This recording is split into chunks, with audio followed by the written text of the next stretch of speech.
ঋতু বৈচিত্র্যের দেশ বাংলাদেশ। এই ঋতু পরিবর্তন অনাবিল আনন্দের ঝর্ণাধারা ছড়িয়ে দেয় বছর জুড়ে। বর্ষার অবসানে অপূর্ব শোভা ধারণ করে শরৎকাল।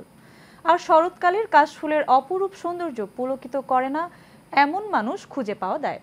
শরতের এই কাশফুলে ছেয়ে গেছে গাইবান্ধার ৬ উপজেলার চরাঞ্চল।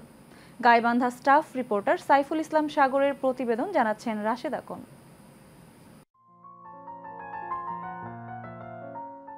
ঝকঝকে নীলাকাশের সাথে শরতের সাদা কাশফুলের সৌন্দর্য প্রকৃতিকে করে তুলেছে রূপময়।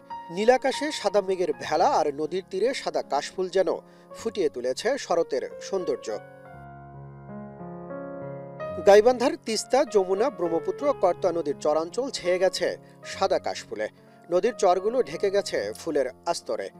পাখির পালকের মতো উঠছে ফুলের পাপড়িগুলো।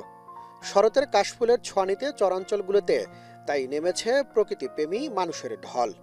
শরৎকালের এই পরন্ত বিকালে কাশফুলে যে আসেনি সে বুঝবে না যে কাশফুল কতটা সুন্দর। কাশফুল দেখতে অনেক সুন্দর দেখতে।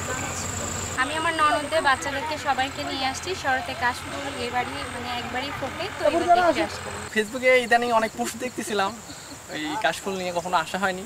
চারদিকে কাশফুল ছেয়ে গেছে আর কি, তাদের সমাহার অনেক ভালো লাগতেছে, অনেক এনজয় করতেছি বন্ধু বান্ধবের সাথে। বন্দিন নিয়ে যখন এই গ্রাম বাংলায় জায়গাটাতে এসেছি, খুব ভালো লাগছে, একটা ফ্যামিলি টাইম স্পেন্ড হচ্ছে। শরৎকাল বছরে একবারই হয়, আর ফুলও একবারই ফোটে, দেখতে আসছে, খুব ভালো লাগছে। বছরে একবার এবং খুব স্বল্প সময়ের জন্য ফোটায় সাদা ফুলের সাথে মেতে ওঠেন প্রকৃতিপ্রেমীরা। Rashed Akon, action television.